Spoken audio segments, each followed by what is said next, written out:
Cuando usted lea en la Escritura que estamos viviendo los últimos días, por ejemplo, como Pedro, Kefa, dice en Pentecostés, Shavuot, dice, esto es lo que dijo el profeta Joel, que en los últimos días derramaré a Hashem de su Ruach HaKodesh sobre toda carne, o sea, todo el pueblo de Israel, todas las tribus, todos los pueblos que se unieran a Israel.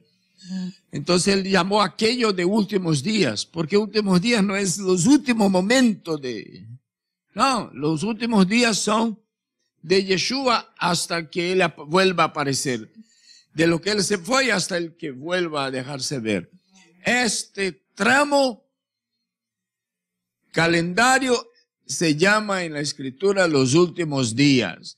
Entonces, Pedro simplemente vivió en los primeros últimos días, la primera parte del último día. Nosotros estamos viviendo ya en los última parte de los últimos días.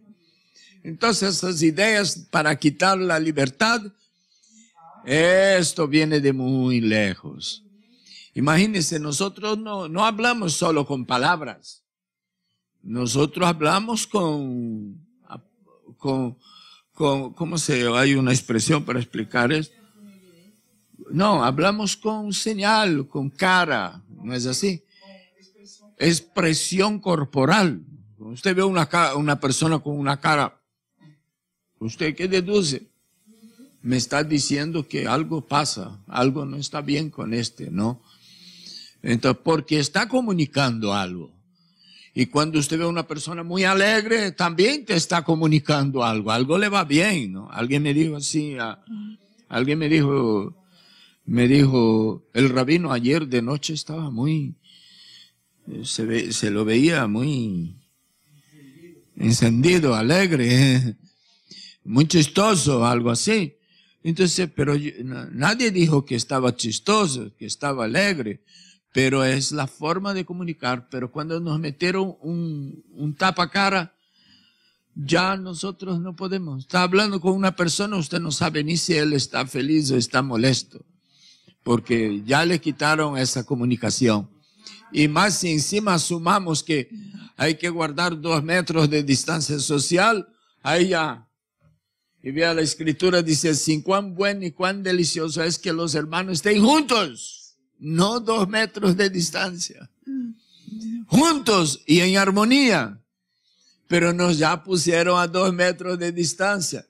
Es como que puso la rana en agua fría y prendió el fuego abajo. Poco a poco. Y ella ni se va dando cuenta que la cosa se está poniendo caliente, pero ella se va aprendiendo a vivir ahí dentro hasta que viene la esclavitud. Pues bien, esto le están haciendo a todas las personas, quitándole la libertad. Alguien me escribió y dijo que era increíble que impusieran la obligación en un país determinado. Aquí no se ha impuesto eso todavía, Baruch Hashem, que todo estaba obligado a tomar la vacuna. Y si me pasa algo después, el laboratorio no responde. Entonces, ¿cómo estar obligado a hacer una cosa que nadie responde por aquello? ¿No? Es increíble cómo le van quitando y quitando y quitando y quitando la libertad poco a poco. Hasta el punto que le pone una marca y ya no puede comprar ni vender si no tiene. ¿No? Por causa del terror de eso, mucha gente ya está comprando esas propiedades para ver si planta allí unas cositas y si tiene allí la leche, las gallinas y todo para ver si le queda un poco de libertad. Pero lo cierto es que sin darnos cuenta, nos van quitando la libertad. Y valga la oportunidad para decir que el libro de Shemot, ¿no? Es el principio del exilio egipcio. ¿Y qué es Egipto? Es una muestra diminuta. Fue Egipto una muestra diminuta de la diáspora.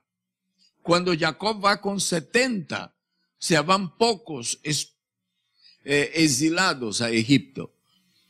y al fin pues llegan a ser maltratados, esclavizados, y al fin salen de Egipto liberados, ¿no? Por un Mashiach de turno llamado Moshe, ¿no? Entonces, esto fue lo que pasó. Entonces, cuando nosotros oímos, como dije ayer, Yeshua diciendo, si creyeras a Moisés, si conocieras o creyeras a Moshe, me creerías a mí, porque fue sobre mí que él escribió. Entonces, cuando uno está leyendo cosas como Jacob con 70 almas se va a Egipto, eso se llama diáspora. Eso se llama diáspora, ¿no? Eso nos está hablando de la experiencia que estamos viviendo hoy. Estamos en la diáspora. Hace mucho tiempo Israel fue parar en la diáspora, ¿no? Y nosotros nacimos acá y se murió la primera generación, acabo de decir al hermano, ¿no? Se murió toda aquella primera generación y cambiaron los reyes y todo Israel estaba en la diáspora. ¿Y quiénes? Los que nacieron en Egipto. Así, igual que nosotros hemos nacido en la diáspora. No somos egipcios, no nos sentimos parte de este mundo. Hemos nacido aquí. Y nuestra esperanza y visión está puesta en regresar a la tierra. Y nuestro Moisés va a venir para arrebatarnos, tomarnos, pescarnos. También usa esa expresión el Tanaj, los profetas. Enviaré pescadores que os pesquen. Así que Yeshua, cuando dijo pescadores de hombres, no se estaba inventando una historia, era un midrash de lo que habían dicho los profetas. Entonces los tomaré de allí, no se quedará ni uno. Y como Moshe mismo dijo, no quedará ni una pezuña, ni el más pequeño, el más insignificante no se quedará. Bueno, todo eso tiene mucho sentido y nosotros debemos estudiar la Parashá no como historiadores, sino como gente espiritual que quiere saber más que historia, quiere saber lo que va a suceder por adelante, porque esto es profecía. Torah es profecía. No es en vano que a Moshe se le dice el más grande profeta. ¿Por qué? Porque él vivió la profecía en carne, ¿no? Él participó de la profecía, escribió sobre la profecía. El pueblo de Israel, todas sus dificultades fueron hechos más que históricos, fueron hechos para hoy ser interpretado y entendido como profecía de lo que ha de venir, como fue en tiempo de Yeshua, profecía para aquellos días y se cumplieron. Y cómo será, es profecía para nosotros, porque lo que falta cumplir está escrito aquí. Exactamente está escrito aquí, ¿no? Exactamente está escrito aquí. Inclusive hemos estudiado en el libro de Bereshit, Génesis, que la última semana, como si Moshe se hubiera sentado con Daniel para hablar de la última de las 70 semanas. Como si la última semana fue la semana de mayor tribulación. ¿Cuál? La semana de años de vacas flacas, que se comían las vacas gordas y continuaban flacas.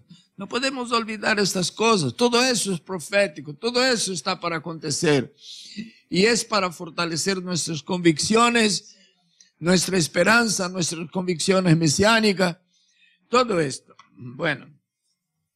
Ahora, mientras hablaba Jonathan, y sin ningún ánimo de rechazar ninguna palabra, ninguna enseñanza de esta, yo alabo al Eterno por los estudiantes y los hermanos de nuestra comunidad que echan mano de la literatura rabínica para dar un poco de luz, más luz para entender las cosas de la Torá. Hay muchas denominaciones en el judaísmo. hay denominación en Honduras, creo, Honduras, no sé si o Guatemala, Honduras, algo así. Hay una denominación de judaísmo que es la más rigurosa y extremista de todo el mundo. Que las mujeres se cubren la cabeza como las árabes y dejan una telita así para ver. Eso solo acontece en Medio Oriente entre los musulmanes. En Israel no tenemos esa clase de judaísmo. Así, y se visten hasta arrastrar la ropa en el piso y se visten de negro. Y al punto que fueron perseguidos y fueron expulsados del pueblo y ellos se fueron para la montaña a vivir separados de todo el mundo porque ya no podía. Dio muchos problemas. Yo voy a asegurarme, voy a responder hacia ese. Guatemala. Guatemala, vea. Y no es popular, pero sufrieron mucha persecución. Algunos fueron hasta otro país, ¿no? Y otros fueron a la montaña.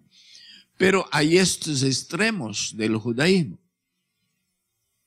Y hay otros que son ultra ortodoxos. Pero no se visten, no se presentan así. Y hay otros que son ortodoxos, Hasidim. Y hay otros que son más liberales, como los conservativos y los reformistas. Todos estos, menos los conservativos y los reformistas, ellos no creen en, no fundamentan su confianza en los escritos rabínicos, como el Talmud de Jerusalén, el Talmud babilonio, no, ni el Zohar, esas cosas. Ellos no se comprometen con esto. Así que si nosotros no nos comprometemos con esto, no seremos los únicos. Hay mucha gente, más de la mitad de la comunidad internacional judía, están entre los conservativos y los reformistas, y ellos no creen. Cuando pasa alguien, por ejemplo, en una congregación conservativa y le dan la oportunidad para hablar de la Torá, y él comienza a hablar del Talmud, lo paran. Y dice, pero te dimos para hablar de la Torá. Ya estás hablando del Talmud. No, lo paran. Y entonces el Midrash y todo el contenido del Talmud no es fundamento de fe. Ahora, se puede tomar un versículo de ello para mostrar que inclusive los que creen en el Talmud creen como yo le estoy enseñando, vea, y mencionar una referencia. Y es más, hay un grupo que se llama caraítas, ¿no? Si quieres, pues investigue sobre los caraítas, ¿no? No te hagas caraítas. Los caraítas, como ellos no son mesiánicos, entonces ellos tienen libertad también de hacer aliá, y hay muchos caraítas en Israel y no quieren saber absolutamente nada con el Talmud. No, ni el de Jerusalén, ni el de... Ellos no están de acuerdo inclusive con la halajá, tiene su propia halajá. Es que los mesiánicos sufrimos de una cosa. Los mesiánicos sufrimos de algunas cosas, algunos males, tenemos tendencias. Les voy a ser sincero, ¿no?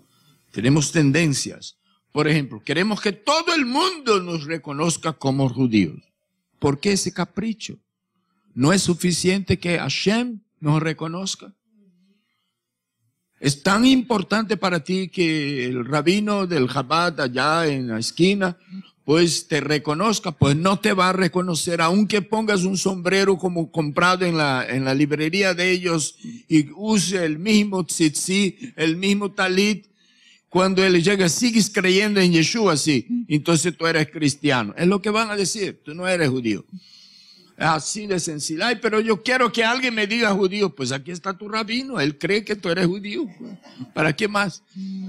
Pero no te satisfaga con eso, satisfaga de que Hashem te reconoce como parte del pueblo de Israel.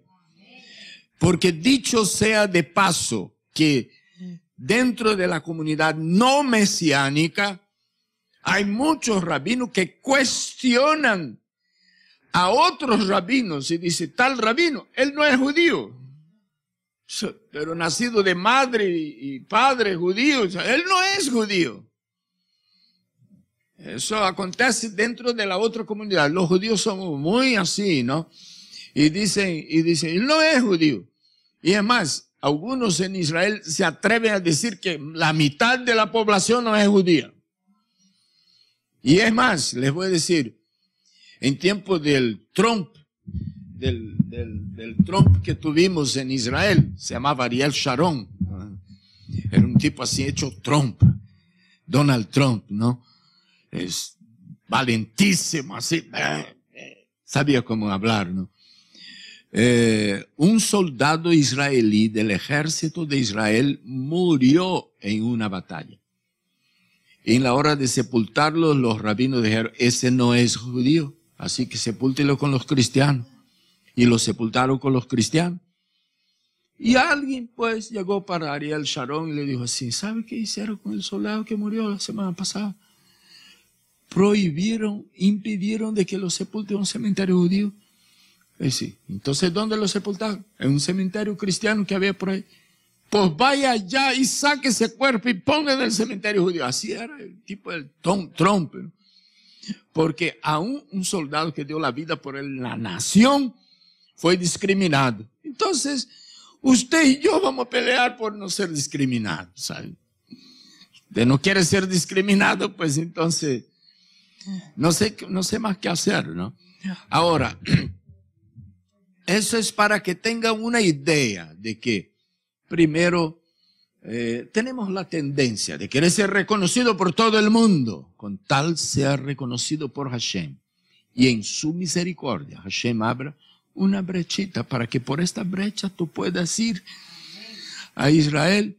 Aprovecha y hazlo y quede ahí con el perfil bajo. Porque seremos reconocidos por el cielo.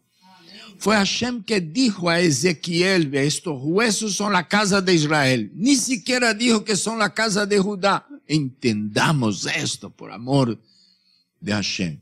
Son la casa de Israel, los que primero se dispersaron. Bueno, entonces tenemos estas tendencias. También a veces queremos saber más que los demás, ¿no? Pero el cetro del gobierno del pueblo de Israel estará siempre en la mano de Judá. O sea, estos judíos que son diferentes de nosotros, que va y todas esas cosas, son nuestros hermanos, no dejan de ser nuestros hermanos. Y el cetro está en manos de él y de ellos salió Yeshua, oiga, de la tribu de Judá, ¿no? Así que tenemos unos fenómenos, unas tendencias fuertes, ¿no? A veces ni siquiera luchábamos mucho o lucharon mucho para mostrarse que sea reconocido como verdaderos, cristianos, católicos. Pero cuando lleguen el judaísmo queremos ser los verdaderos. Así que no es para cortar del todo, sino para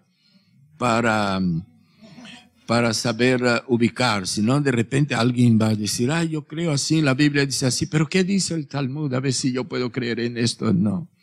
Bueno. Sin contar que nosotros tenemos midrashim que son auténticos. ¿Cuáles midrashim?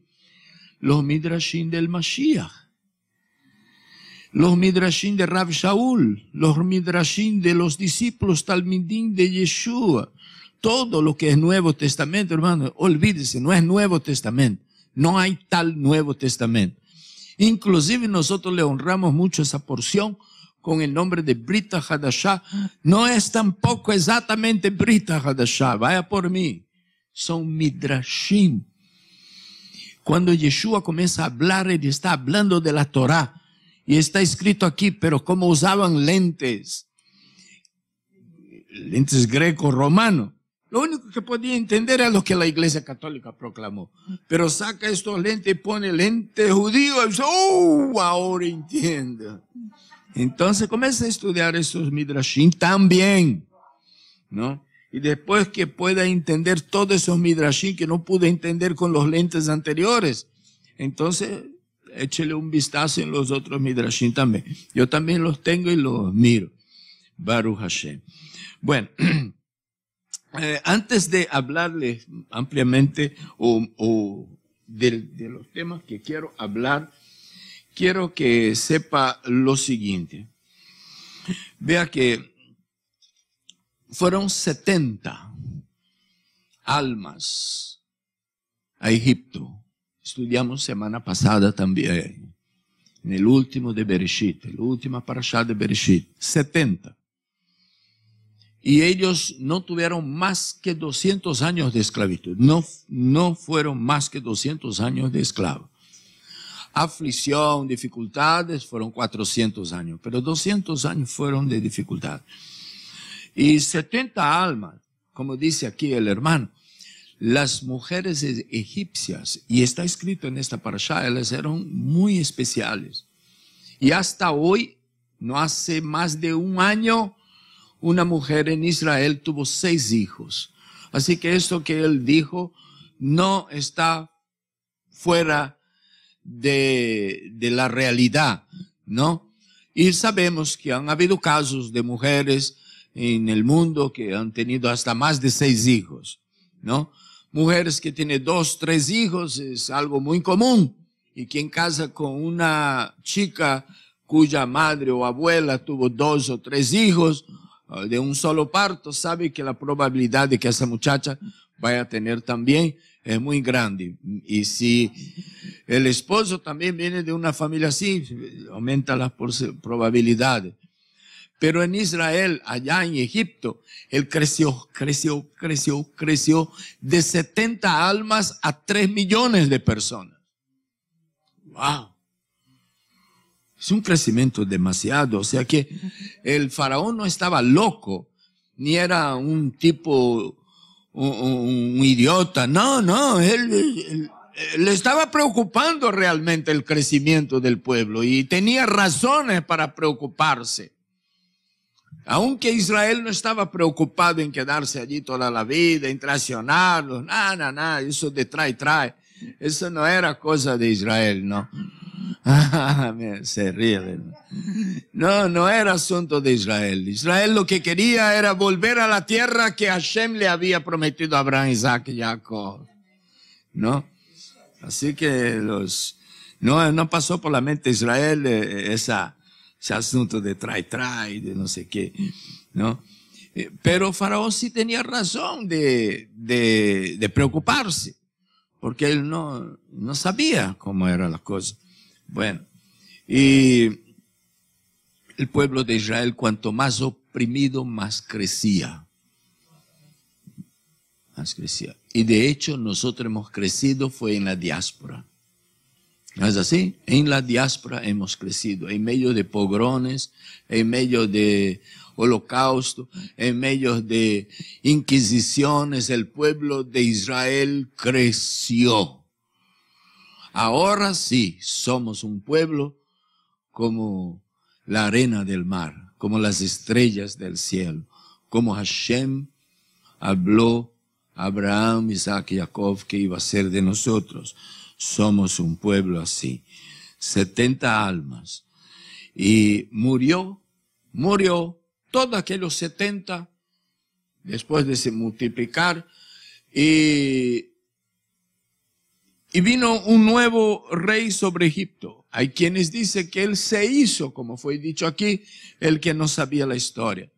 Pero también a veces nosotros somos tentados a hacernos como que no hay una historia, no hay un antecedente. Nosotros tenemos historia. El que no aprende del pasado no va a poder construir un buen futuro para sí. No, nosotros tenemos que mirar del pasado. Y otra cosa, la ingratitud de la diáspora. O sea, de las naciones. Por ejemplo, si saliera todos los más de 8 millones de judíos de este país, la economía se vendría abajo. ¿Por qué? Porque mucho de la economía depende del pueblo judío que está aquí. Tanto con su mano de obra inteligente como sus recursos económicos. Imagínense. Entonces, no querían que Israel saliera. Entonces,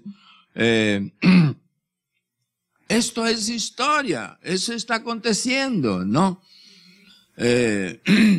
Crecimos mucho y fuimos de bendición para todas las naciones donde fuimos. Se cuenta que la historia testifica que cuando España, cuando el reino de España estaba expulsando a los judíos, entonces estaba expulsando buenos músicos, buenos científicos, buenos médicos, buenos ingenieros. Todo eso era el pueblo de Israel en España. No, los que al principio no querían ser cristianos, entonces que se vayan.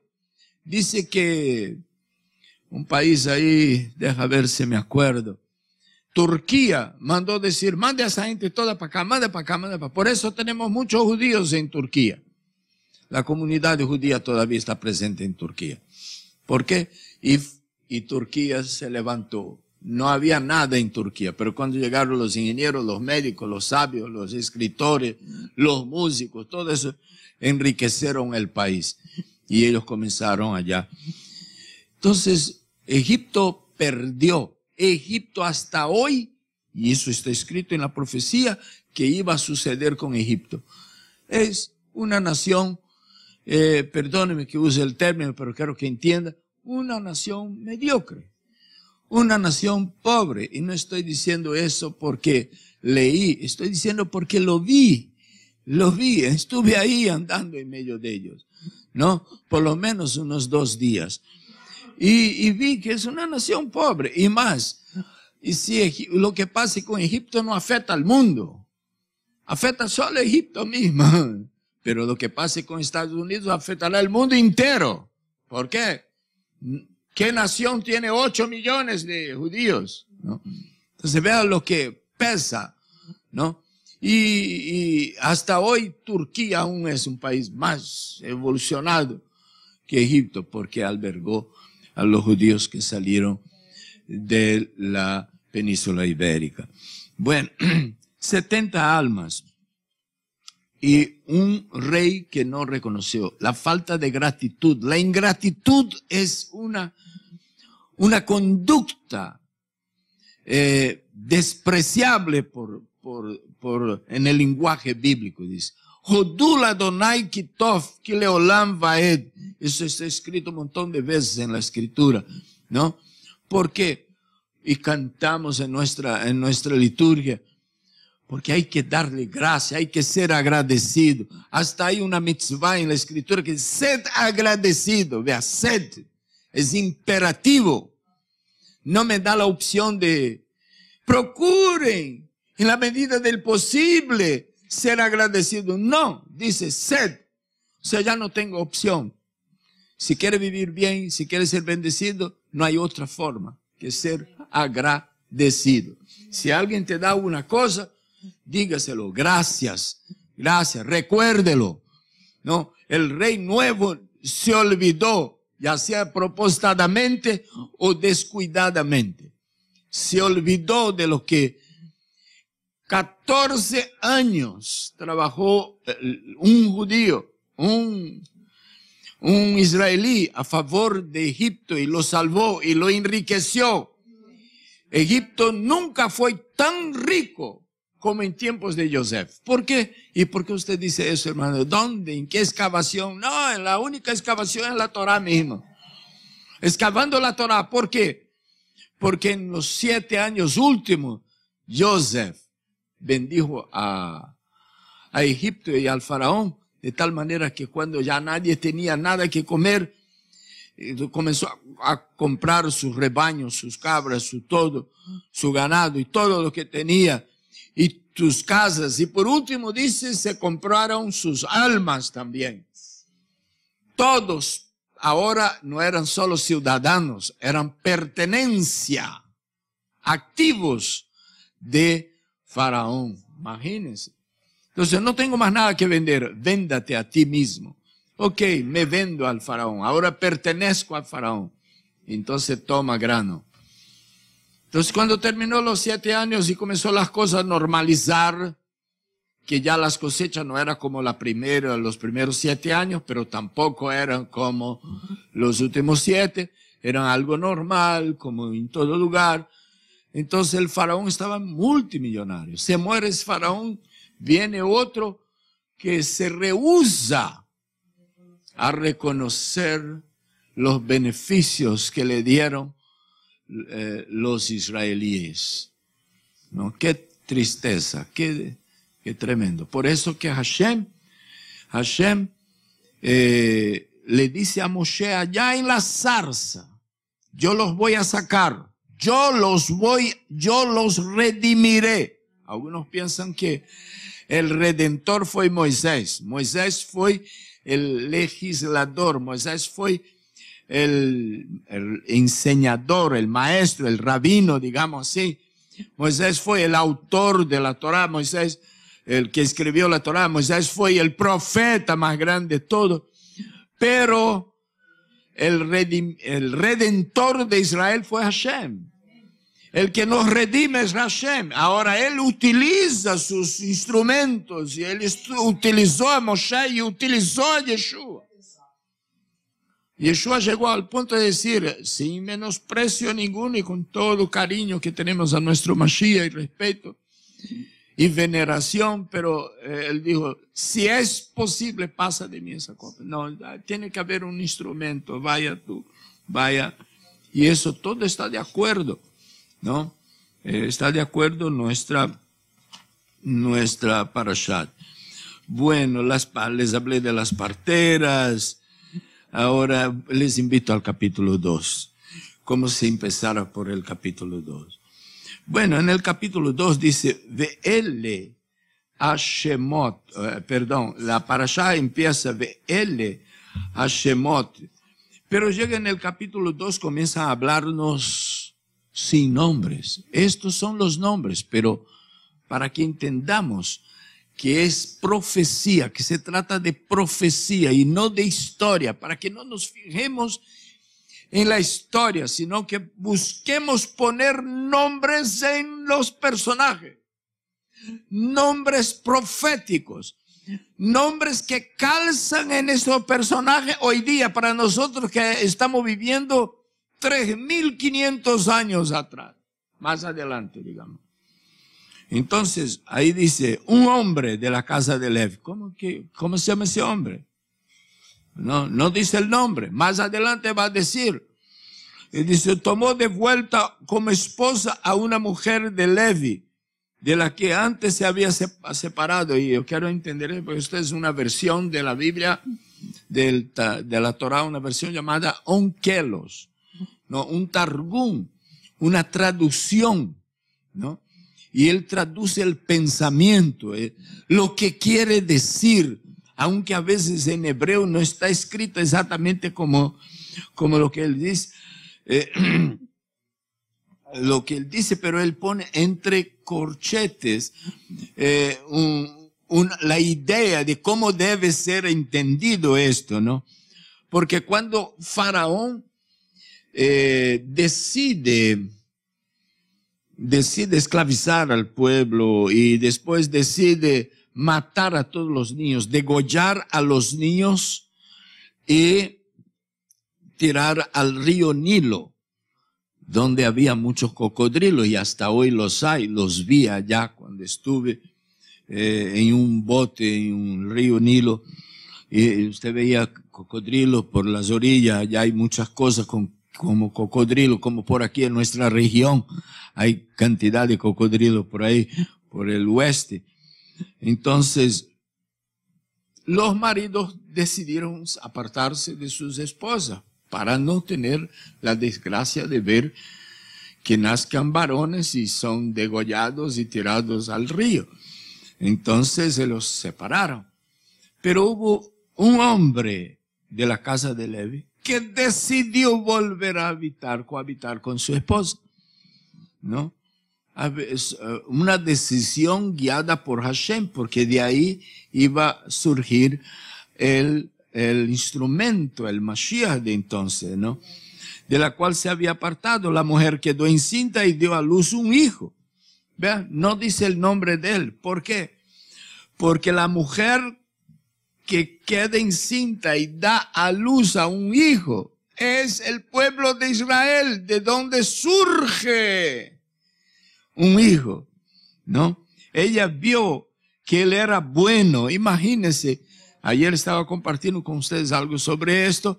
El que me está escuchando, lo aconsejo escuchar la introducción de lo que estamos diciendo y que dimos ayer. Entonces, ella, todos cuando nace un niño, lo primero, ¡ay, qué lindo! No, nunca nace un niño feo, usted ya se dio cuenta. Todos los niños y niñas, todos son bonitos, ¿no? Unos más que otros, ¿no? Pero todos son bonitos. Pero ella no vio que era bonito, porque está escrito en la Torá que vio que era tov, que era bueno. ¿Qué visión habrá tenido Jocabed, no? ¿No? ¿Qué visión habrá tenido para definir el niño como bueno? ¿No? Y lo ocultó durante 3 meses, no pudo ocultar más. Porque cualquier momento vienen los egipcios y lo va a matar y tirar al... Como no pudo ocultarlo más, tomó para él una canasta de yunco y badurnó con arcilla hebrea y puso el niño en ella y lo puso entre los yuncos en la ribera del río Nilo. Y su hermana, que aquí tampoco dice el nombre, para que nosotros sepamos que todo eso tiene significado, se paró a lo lejos a fin de saber qué sucediera, ¿no? Bueno, y la hija de Faraón descendió a bañarse en el río Nilo. Imagínense qué idea, si sabe que están tirando niños todos los días degollados en el río. Ese río estaba sangrentado ya, ¿no? Ya tenía de rojo, ¿no? Y ella se fue a bañar en el río. Hay que entender todo eso, y el tiempo hoy no es suficiente para eso, ni su rabino es suficiente para eso. Pero fue a bañarse. Sus doncellas caminaban junto al río como que no les apetecía entrar en ese río, pero ella entonces vio la cesta entre los juncos y envió a su criada y lo tomó. Tal como nosotros hemos visto en una película de esa de los 10 mandamientos, Moshe, y abrió y lo vio al niño, ¿no? Al parecer, la madre puso el niño allí, no le puso nombre, porque hasta entonces no tenía nombre. Él es conocido en la Escritura y por nosotros en todos esos 3.500 años como Moshe. Pero ¿quién le puso ese nombre? No fue la madre, fue la madre adoptiva. Y aquí que un muchacho está llorando. Un muchacho está llorando en hebreo. Primero no piense que es un muchacho, a ver, versículo 6, 5, 7, vamos allá a ver dónde está. Ve tiftach va tirehu. Abrieron y lo vieron. Etayeled, ¿no? Veine Nahar Boje. Entonces, y he aquí que el Nahar, así nosotros a veces siempre pensamos que Nahar es solo un adolescente, pero aquí le llama Yeled Nahar, o sea, un niño, muchacho, lo llama. Y está llorando. Y tuvo compasión de él y dijo, este es uno de los niños hebreos. Alguien tuvo la idea de hacer esto, ¿no? Y la hermana de Moshe aparece en la escena. Dijo a la hija de Faraón, si quiere yo puedo ir a buscar una nodriza para cuidársela, pues tú no tienes leche para darla. Pero si quiere yo puedo ir y buscar. Y la señora simplemente responde, ve. Y ella enseguida fue a buscar a la madre. Y la hija de Faraón le ofrece un salario para cuidar del bebé. Mira, qué trama linda, ¿no? Toma este niño, amaméntalo por mí. y yo pagaré tu salario. Dice el Pasuk 9. Y la mujer tomó al niño y lo amamantó a buena hora, que era su propio hijo. El niño creció y ella lo trajo a la hija de Faraón. El niño creció, o sea, hasta que lo destetó, ¿no? Ahí, ahora voy a hacer lo que él dice, lo que todos casi hacen, sin fundamentar mi fe en ello, pero el Midrash dice que él podría tener de 10 a 11 años, pero se desteta mucho antes, ¿no? Hoy día a los 6 meses, más o menos, a otros a los 2 años, pero dice que la madre de Moshe, con pena de darle enseguida, dice, el niño de vez en cuando, no, toma así, aunque ella come arroz, frijoles, no, tacos, esa cosa toda, pero de vez en cuando las tortillas, ¿no? Pero el niño está bien acostumbrado, quiere que lo cuide, que quede bien fuertecito, ya. Ahí dicen que no sé si será cierto, pero podría ser. Yo si me pongo en la piel debajo de la piel de la madre de Moshe, ¿sabe cómo son para las mamás y los hijos, no? Tremendo hombre zagón, dice mi bebé, la hermana allá atrás, la hermana Eliseo, sabe, dice, esos lapas de varón, así como el hijo de ella, ¿no? Que uno para saludar tiene que levantar. Ese es mi bebé, ese es mi hijito. Como que tuviera 10 años, 5 años. Entonces, ahí dice en el versículo 10 dice que el niño creció, y cuando el niño creció y ella lo trajo a Faraón y se volvió su hijo se volvió Moisés, lo llamó Moshe y dijo, pues extraje del agua. Ajá. Hay dos cosas, hijo, y la otra razón es que le extrajo del agua. He leído comentarios de gente muy sabia y trata de decirnos que Moshe no es una palabra hebrea, pero suena como una otra palabra hebrea que significa otra cosa. Déjame ver si me explico. Por ejemplo, panela. Panela en portugués es una olla. Pero panela para un hispano, así, un guatemalteco, un ecuatoriano, es un trozo, una piedra de azúcar de caña. Entonces, la misma palabra significa una cosa para los hebreos y para los brasileños y una cosa para los hispanos.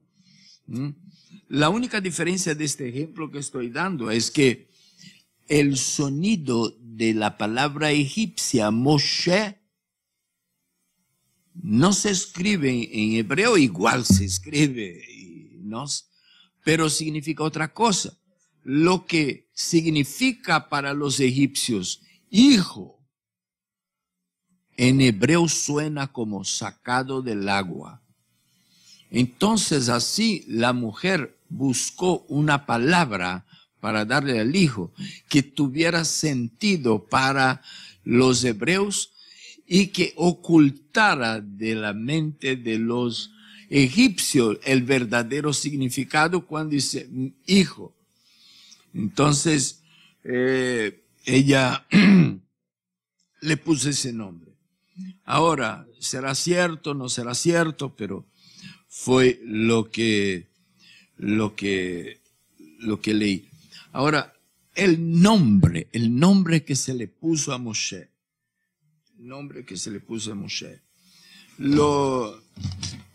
en nuestra parashat hay muchas cosas con relación a nombres, hasta porque ella se llama nombres, Shemot, él es Shemot Binei Israel. Estos son los nombres de los hijos de Israel. ¿no? De los hijos de Jacob. Ahí da la lista de nombres. Ustedes vieron ahora la lectura, ¿no? Reubén, Shimeón, Levi, Yehudá, inclusive, por ejemplo, Yehudá, Jodul, Adonai, Kitov. Entonces, Yehudá tiene que ver con gratitud. Hay una palabra en hebreo que se llama Odía, que es gratitud. Entonces, Dan, Naftali, Gad, todo eso tiene un significado muy importante. Y es importante saber de esto. Mucha gente pone los nombres a los hijos, ¿no? Y familias que eran muy religiosas del otro bando, ¿no? Cuando nace comienza a poner, y hay que poner Lupita, y nació en el día del casamentero, entonces San Antonio, no va a poner San Antonio, no pone Antonio. ¿Cómo te llamas? Yo nací en el día del santo casamentero, dicen entre ellos. Ah, ya sé, te llamas Antonio, San Antonio, ¿no? Hay por ahí santas Antonias también, mujeres casamenteras que andan. Pero es esto, entonces son basados en un calendario, en una ayuda más tenido con influencias del paganismo allá afuera, de otras religiones, ¿no? Estos últimos tiempos yo conocí una persona que el padre se llamaba Alejandro y la madre se llamaba Emilia. Entonces, Al-Lemi. Se pusieron un poquito del padre, un poquito de la madre, y fueron algo planificado. No estoy diciendo que está bien o mal, estoy diciendo que fue planificó, ¿no? Pero otros no planifican, ¿no? Otros hacen porque el día que nació, ¿no? Y unos hasta pone María José, y otros si nace varón, José María, y uno nunca sabe cuándo es María o cuándo es José. Depende con que el nombre que empieza, ¿no? Tanto el José puede se llamar María, porque tiene María también, como María puede llamarse José, porque también tiene José. Se confunde un poco la gente. No son pensados, no son bien planificados. Y si son planificados, son muy mal planificados. Pero los nombres son muy importantes. Y ya que la parashá se llama Shemot, quiero dejar aquí la importancia de los nombres. Cuando Hashem decide hacer una nación, Él llama el mejor de los hombres que le encontró en Ur, de los caldeos. Y el hombre se llama Avram. Y dice, no se llamará más tu nombre Avram. ¿Y qué hace Hashem? ¿Le cambió para Joseph, para Pedro, para Juan? No. Puso una de las letras de su nombre en el Avram y quedó Abraham. ¿Fue planificado o no fue planificado? ¿Fue intencional o no intencional? Intencional. Porque ahora el Avram lleva la cuarta parte.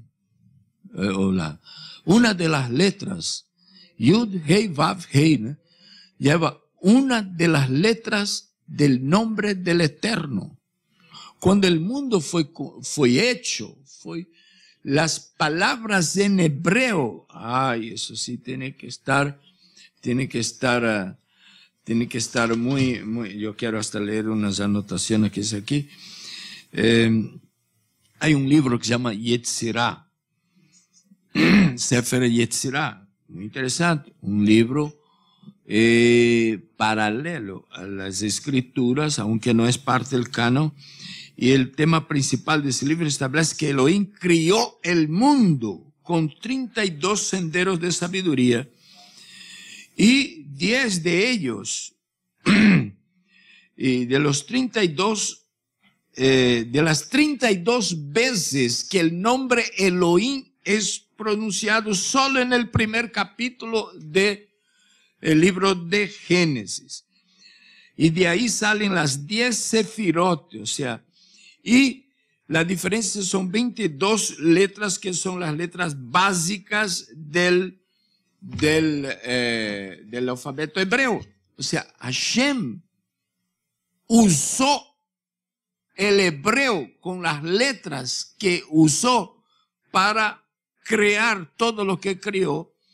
Entonces, y las 32 veces coincide inclusive con la palabra lev, porque el Bereshit empieza con la letra Bet, Bereshit, y la última letra de la Torah empieza con Bet y termina con Lamed. Y con esas dos letras se escribe corazón. Y la palabra corazón tiene 30, es equivalente al número 32. 30 más 2 de Bet, ¿no? Entonces, que son las 32 repeticiones de Elohim en el primer capítulo de Génesis. O sea, fue criado así. O sea, me parece interesante, o sea, que hay vida. Inclusive en los escritos rabínicos, en el Zohar, dice que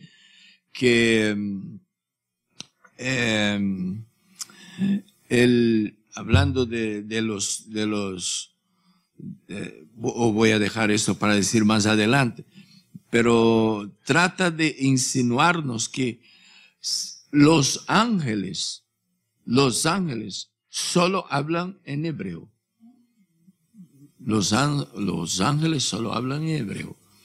Solo hablan allá arriba en su entorno, solo hablan en hebreo, ¿no? A menos que sea enviado para hablar con uno que no sabe hebreo. Pero él habla en hebreo. Entonces, para entender esto, hay una explicación muy simple que dice, hágase luz, Yehi Or. Entonces, cuando hay la combinación de estas letras en hebreo, Yehi Or, entonces aparece la luz. Entonces, cuando Hashem pone la letra de su nombre, una letra de su nombre en el nombre de su siervo, nuestro padre Abraham, cuando pone la letra Hei en Abraham, para que sea Abraham, está proveyendo recursos para que él sea lo que Hashem necesita que él sea para cumplir con sus propósitos. Otro ejemplo interesante es que uno cuando lee, ¿cómo se llamaba Josué antes de llamarse Yehoshua? Oshea. ¿Qué hace Hashem? Usa a Moshe para decirle, no se te llamará más Oshea, que era un buen nombre. Y puso la letra Yud, solo la letra Yud. Yud, Hei, Vav, Hei. Moshe puso Yud. ¿Por qué? Necesitaba de algo en el carácter de Yehoshua que faltaba para que él pudiera cumplir con su misión.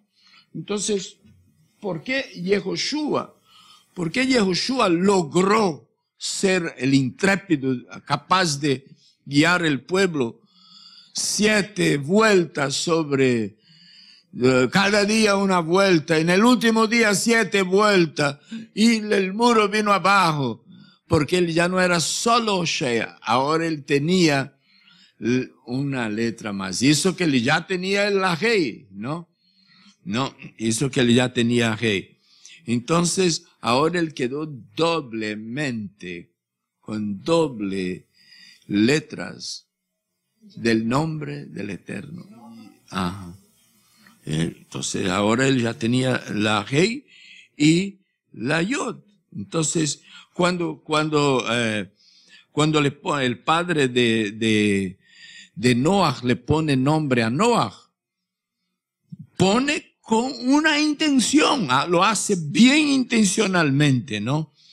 ¿Y de dónde viene la raíz de la palabra Noach? De Gem, porque dice, y llamó su nombre Noach, descanso, tranquilidad, consuelo, conforto, diciendo, Él nos consolará, o Él nos confortará, y nos dará descanso.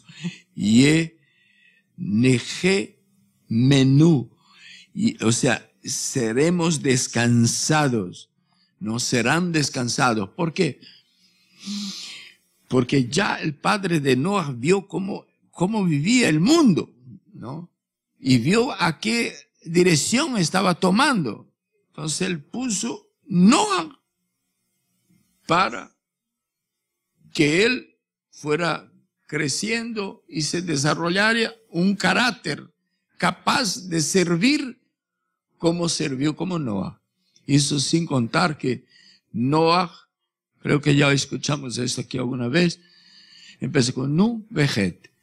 Y Gen, que es gracia, misericordia, es solo invertir las letras, ¿no? Entonces, vea que todo era planificado. Así que hay que planificar nombres. Y es más, hay en el judaísmo quienes están 100% convencidos de que cuando nosotros entramos en una nueva etapa de vida, necesitamos un nuevo nombre.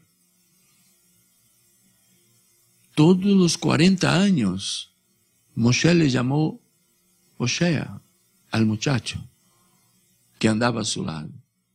Pero ahora el muchacho creció y era un adulto y iba a reemplazar a Moshe. ¿Cambia o no cambia? ¿Es un nuevo o no es un nueva etapa de su vida? Entonces, pues, Moshe dice, esa nueva etapa requiere nombre nuevo. Así que a cada uno de los que nos acompaña y a ustedes que estamos aquí, considera, piénsalo, si esto representa para ti una nueva etapa de vida, un nuevo comienzo, respóndase a sí mismo. ¿Se merece o no se merece nombre nuevo? Si aún no puedo convencerte de esto, no es mi primera preocupación convencerte de esto, pero sí debe ser llamado por un nombre nuevo. Por ejemplo, Domingos, ¿no? Yo creo que yo siempre me olvido el nombre de él porque es Domingo, ¿no? Y yo no soy dominguero, ¿no? Entonces, pero a lo mejor nació el día de San Domingo. Entonces le pusieron Domingos. ¿Eh? Pero ahora se merece que sea Daniel Ben Shabbat. Está feliz. Daniel, no. Cuando le diga, toda la gente de afuera generalmente tiene dos nombres, ¿no? Cuando te llame Domingo, se puede llamarme Daniel. Yo no sabía que tenía otro nombre. Sí tengo otro nombre. Y prefiero que me llame Daniel. Ahí viene Daniel, pasa un poco más discreto, ¿no? Porque pasó por aquí. Aquí no pasó ningún Daniel, pasó. No pasó. No, pasó un domingo, pasó eso. Queda con un perfil bajo, ¿no? Bueno, domingo. Entonces, piensa, porque vaya de paso sabiendo, por más interesante que sea el nombre, cuando cambia la etapa, se merece un nuevo nombre. Hoshea era un nombre hebreo muy significativo. Tiene que ver con el verbo salvar, ¿no? Yehoshua, él salvará, ¿no? Entonces, ahora este hombre salvará al pueblo de Israel cuando cruce el Jordán y lo lleve ahí para conquistar la tierra. Entonces lo cambió. Y tenía un buen nombre. Pero la etapa era diferente. Se lo necesitaba que se desarrollara en el carácter, en la psique, en la personalidad de aquel hombre, un nuevo hombre, un nuevo carácter. Entonces Moshe dijo, tú ya tienes la Hei, te vamos a dar la Yud y te llamarás Yehoshua. Cuando Moshe hizo lo que yo hice hoy aquí con Domingos, no, se llamará Daniel, Ben Shabbat, hijo del Shabbat. No, Ben Shabbat quiere decir que un hombre comprometido con el Shabbat, un hombre que tiene que ver con el Shabbat, no con el domingo, pues ya cambió todo, ya había cambiado, solo le faltaba un hombre nuevo. Entonces, Yehoshua ya había cambiado, necesitaba un hombre nuevo. Y dice en Apocalipsis, Revelación, Itgalut en hebreo, dice que cuando nosotros entremos en el Olam Haba, en la vida eterna, cada uno recibirá una pedrita con su nuevo nombre. Ahí ya no será Eleazar, ahí ya no será Avner, será un nombre apropiado para aquella nueva etapa que será eterna. Entonces recibiremos un nombre nuevo. Pero ¿y por qué no puedo continuarme llamándome Avner, Eleazar, Daniel, Yehoshua, Jonathan, Joshua? ¿Por qué? Asher, ¿por qué? No, porque es una nueva etapa. Allí eso es poco. Allí esto es pobre todavía. Pero Avner, padre de luz, es poco para aquello. Es una nueva etapa de vida, ¿no? Mucha gente se va a morir, Antonio, Pedrito, ¿no?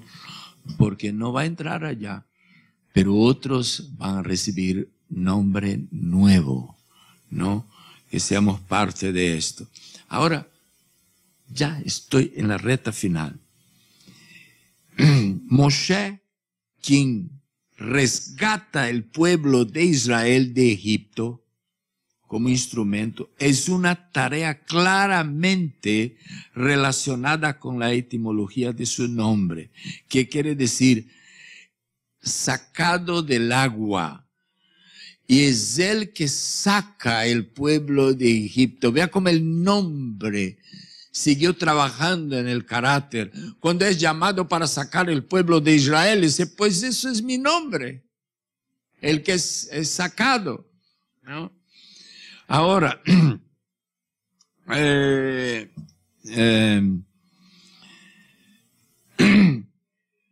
dice que el alma de Moshe, como puente entre Dios y el pueblo de Israel, tiene mucho que ver y representa toda la nación de Elohim, como está escrito. Sé tú para el pueblo ante Hashem. Sé tú, Moshe.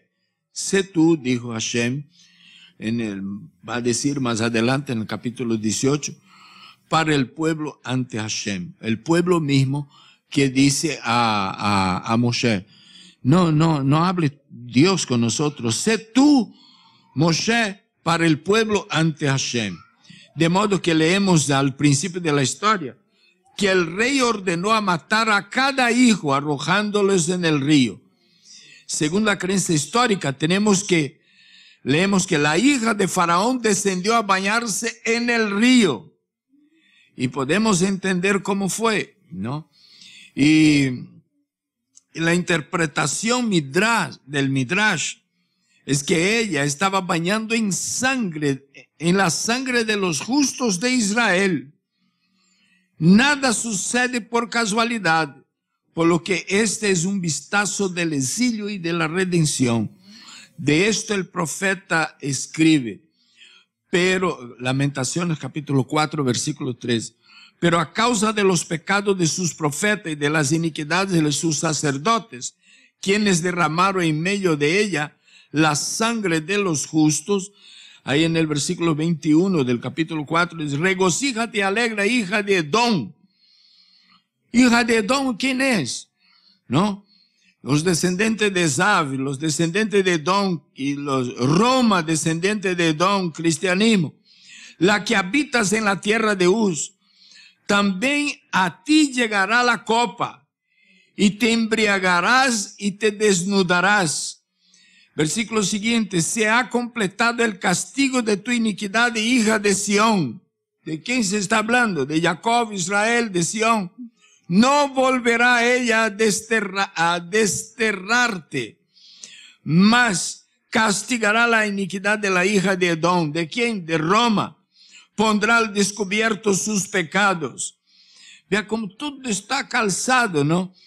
Entonces, dice, y ella, la hija del faraón, Éxodo capítulo 2, versículo 6, abrió y vio un niño, y aquí que el niño lloraba y tuvo compasión de él.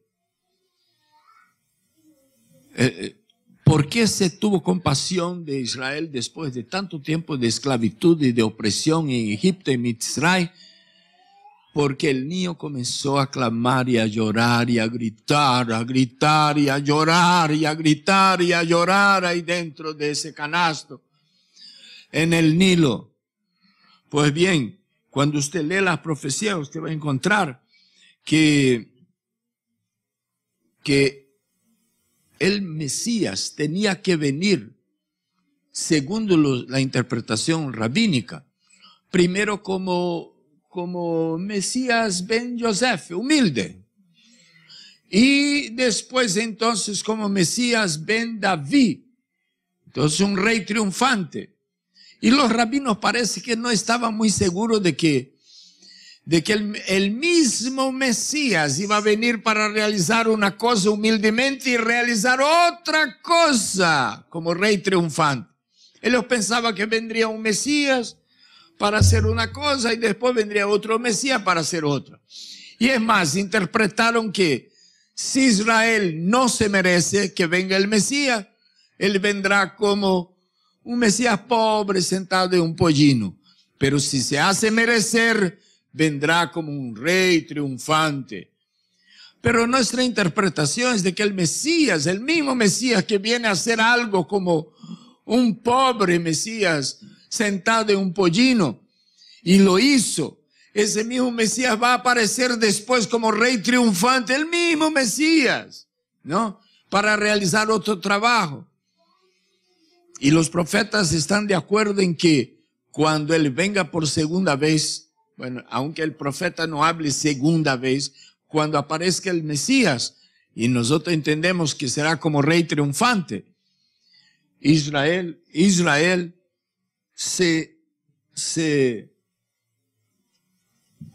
habrá clamado al Eterno, que ya no puede sin Mashiach, que necesitamos el Mashiach. Entonces Israel, cuando comience a clamar, entonces aparecerá el Mashiach ben David, ¿no? Israel como que no se hizo merecer. Vino el Mashiach Yeshua, y murió y vino pobremente.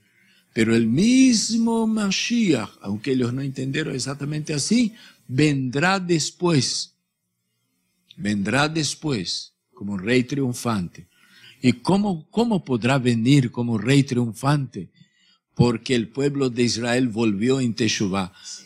Va a haber, antes de que venga Mashiach, un gran movimiento de volver a las raíces, de volver a la Torá. Y muchos judíos que fueron creados en cuna judía, ellos están hoy día desobligados de todas las obligaciones nuestras como pueblo de Israel y de todo compromiso con la Torá. Ellos volverán en Teshuvá. Dice que lo verán, un profeta dice, y volverán. Él volverá, se manifestará y el pueblo de Israel lamentará. Esa lamentación es como la de Yom Kippur, ¿sabe? De orar, ten misericordia de nosotros, vea, y lo reconocerán y clamarán, invocarán, volverán en Teshuvá. ¿Sabe que en los escritos rabínicos dice que, ¿sabe cuál es la persona que tiene el más alto grado de tzadik, de justo, y el más alto grado de pureza, de limpieza espiritual? No es el rabino, no es el que ora más en la congregación, el que acabó de arrepentirse y volver en Teshuvá. Esa es la persona más, puede ser que después él ya comience a hacer de la suya, pero en ese momento es considerado el más puro, el más santo, el más justo de toda la comunidad. Entonces, en un momento el pueblo de Israel todo se hará un pueblo justo. Tal vez a nosotros nos parezca medio raro que, ay, ¿cómo va a ser que Israel así tan disperso, tan lejos de la Torá? Pues en un momento eso que hace falta va a acontecer para que Él venga, Mashiach venga como Rey triunfante. Entonces, de hecho, tienen razón de que Él tenía que venir en dos formas. Lo que ellos piensan es que viene un Mashiach para un tiempo y otro Mashiach para otro, pero realmente Él mismo vendrá para un tiempo cuando todo el pueblo de Israel será digno. ¿Cuándo? Cuando vuelva en Teshuvah.